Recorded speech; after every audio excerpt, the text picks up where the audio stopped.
Salut la team, on se retrouve pour une nouvelle vidéo explication sur un peu ce qui se passe avec Teyaba dans le monde du rap. Il a sorti quelques tweets là, ce samedi 30 mai sur ce qu'il ressentait. Donc bon, on est coutumier du fait que monsieur tweet, voilà, fait 2-3 tweets par jour minimum. Il parle sans filtre, donc c'est ce qu'on aime aussi chez le chanteur et le rappeur. Il y a eu quelques conflits, notamment avec le rappeur Kekra, où bon, il y a eu des embrouilles. Et ça, je peux vous l'expliquer dans une vidéo aussi, parce qu'on a pas mal d'informations. Donc si vous voulez l'information et la vidéo sur son clash avec Kekra, dites-le moi dans les commentaires. Concernant son dernier un peu, voilà...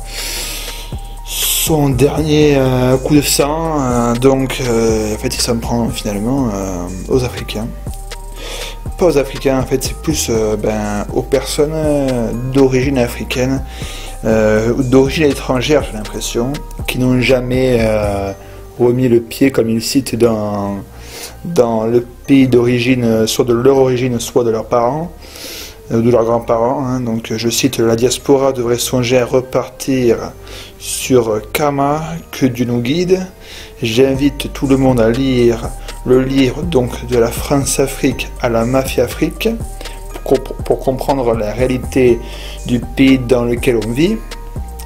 Et puis donc évidemment il s'est pris mais des tonnes et des tonnes de commentaires, certains positifs mais beaucoup de commentaires négatifs.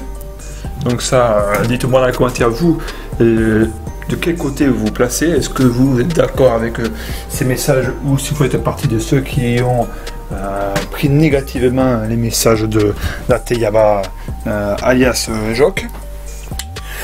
Et donc il s'est pris beaucoup de remarques un peu limites. Et il a répondu tout simplement en disant que lui il s'en fout tout simplement, et que les Africains qui sont nés en France et qui ne sont jamais allés au bled, allez-y, ça sera une des choses les plus importantes que vous ferez dans votre vie. Je m'adresse aux Antillais aussi. Alors c'est quoi son but à faire une vidéo, à faire des tweets comme ça, à part un peu créer de la tension et de la haine? Peut-être qu'il veut faire un buzz. Mais ça me surprendrait, parce que franchement, Teyaba, c'est pas une personne qui recherche le buzz en permanence. C'est pas ce que j'ai ressenti dans ses sons ou dans sa façon de communiquer. Donc peut-être que c'est vraiment un message profond.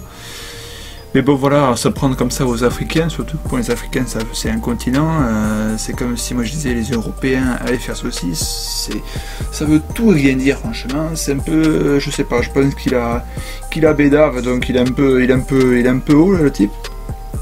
Et puis après, donc voilà, une déferlante d'insultes. Et ceux qui sont pas contents, c'est pareil, allez écouter quelqu'un d'autre. Donc bon, je sais pas trop ce qui se passe, franchement. J'ai du mal à savoir si c'est positif ou négatif comme message. Mais j'attends vraiment vos avis dans les commentaires concernant donc ce qu'a dit Teyaba sur Twitter. Moi les amis, je vous dis à très bientôt pour une autre vidéo. N'oubliez pas qu'il y a donc un maillot de l'Algérie à gagner sur notre Twitter, notre Instagram, excusez-moi, Pipo Info YouTube, P-I-P-P-O Info I-N-F-O-N YouTube. Et puis nous on se dit à très bientôt pour une prochaine vidéo. Salut!